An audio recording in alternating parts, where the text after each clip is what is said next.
প্রধান উপদেষ্টা professor doctor Mohammad Yunus বলেছেন, দেশের সম্মান ও গৌরব অটুট রাখতে সেনাবাহিনী জনগণের পাশে থেকে কাজ করে যাচ্ছে।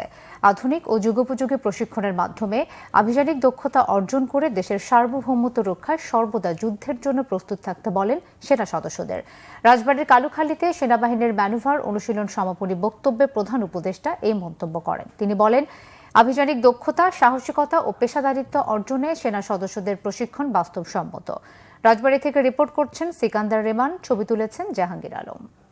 ৫৫ পদাতিক ডিভিশনের আয়োজনে রাজবাড়ী জেলায় সামরিক প্রশিক্ষণ এলাকায় সেনাবাহিনীর ম্যানুভার অনুশীলনের দৃশ্য এটি। প্রধান উপদেষ্টা অনুশীলন স্থলে আসলে তাকে অভ্যর্থনা জানান ৩ বাহিনী প্রধান। প্রায় ঘণ্টাব্যাপী অনুশীলনে অত্যাধুনিক সমরাস্ত্রে সজ্জিত বাংলাদেশ সেনাবাহিনীর সদস্যরা সত্যিকারের যুদ্ধের পরিবেশ সৃষ্টির মাধ্যমে আক্রমণ অনুশীলন সফলভাবে পরিচালনা করেন।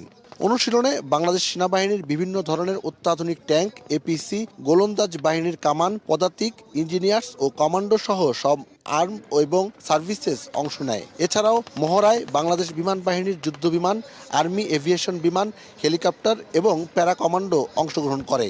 প্রধান উপদেষ্টা অনুশীলন শেষে অনুশীলনে অংশ নেওয়া সেনা সদস্যদের জাতির অহংকার ও বিশ্বাসের জায়গা বলে উল্লেখ করেন।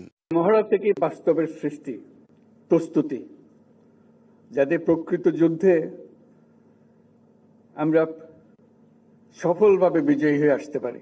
মূল লক্ষ্যই হলো বিজয়ী হওয়া, দেশকে রক্ষা করা। সকল পরিস্থিতিতে, যে কোনো মুহূর্তে, যে অবস্থায় আছে না কেন, প্রয়োজনে যুদ্ধে ঝাঁপিয়ে পড়তে হয় পূর্ণ সাহস, প্রস্তুতি নিয়ে। সেটারই একটা মহড়া হলো প্রস্তুতি হিসেবে ভবিষ্যতে বাস্তব আমাদের যা করতে হবে সেটার একটা প্রস্তুতি। ডক্টর মোহাম্মদ ইউনূস বলেন, আভিযানিক দক্ষতা, সাহসিকতা ও পেশাদারিত্ব অর্জনে সেনা সদস্যদের প্রশিক্ষণ হতে হবে বাস্তবসম্মত। ভবিষ্যতে সশস্ত্র বাহিনীর সক্ষমতা আরো আধুনিকায়নের জন্য আমরা কাজ করে যাব। প্রশিক্ষণে সর্বোত্তম কল্যাণ এই মন্ত্রে উদ্বুদ্ধ হয়ে আধুনিক ও যুগোপযোগী প্রশিক্ষণের মাধ্যমে আভিযানিক দক্ষতা অর্জন করে দেশের সার্বভৌমত্ব রক্ষায় বাংলাদেশ সেনাবাহিনীর সদস্যগণ সর্বদা প্রস্তুত থাকবে। সেই লক্ষ্যে সেনা সদস্যদের প্রশিক্ষণ হতে হবে বাস্তবসম্মত।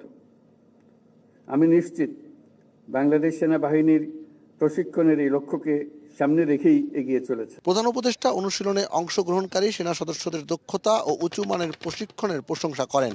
দেশের স্বাধীনতা, সার্বভৌমত্ব প্রশ্নে এক চুলো ছাড় নয়। সেনাবাহিনীর এই প্রশিক্ষণ থেকে সে কথাই কিন্তু জানান দেওয়া হচ্ছে। 1971 সালের মহান স্বাধীনতা যুদ্ধ থেকে শুরু করে এখন পর্যন্ত দেশের সব সংকটে বাংলাদেশ সেনাবাহিনী যে ইতিবাচক এবং গৌরবময় ভূমিকা পালন করেছে তা দেশের মানুষ শ্রদ্ধার সাথে স্মরণ করে। সিকান্দার রেমান, বাংলা ভিশন, সাদারচর, কালুখালী, রাজবাড়ী।